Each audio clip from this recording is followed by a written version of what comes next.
ગાંધીનગર જિલ્લાના દહેગામ તાલુકાના અમરાભાઈના મુવાડાથી હિંગળાજની મુવાડી વચ્ચે બનાવેલો ચેકડેમ તાજી બનાવેલી દિવાલો તૂટી ગઈ તો ભવિષ્યમાં વધારે વરસાદ આવશે અને આ દિવાલો તૂટી જશે તો હરસોલી વટવા જીવાજીની મુવાડી ગ્રામજનો માટે ભારે આફત આવશે તેની જવાબદારી કોની તેવા સવાલો ઉઠવા પામ્યા છે।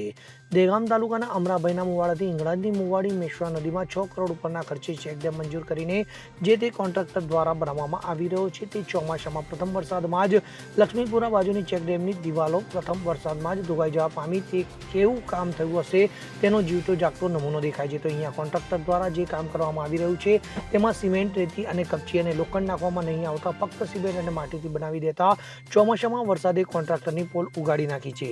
તેથી અમરાભાઈના મુવાડા સરપંચ લક્ષ્મીપુરાના ગ્રામજનોએ ઉગ્ર વિરોધ કરીને જણાવ્યું છે કે આ ચેક ડેમમાં મોટો ભ્રષ્ટાચાર થવા પામ્યો છે અને ગુણવત્તાવાળું કામ નહીં કર્યું હોવાથી તૂટી જવા પામ્યો છે।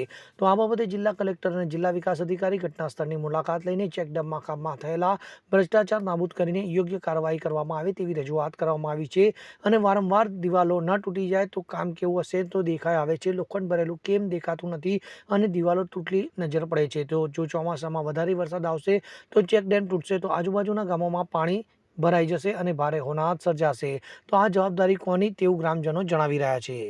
અગરસિંહ ચૌહાણ સાથે CN24 ન્યૂઝ, હરસોલી, દહેગામ। હવે જુઓ દેશ દુનિયાની તમામ ખબરો તમારી આંગળીના ટેરવે। ઉઠાવો મોબાઈલ અને Google Play Store પરથી ડાઉનલોડ કરો અમારી CN24 ન્યૂઝ મોબાઈલ એપ।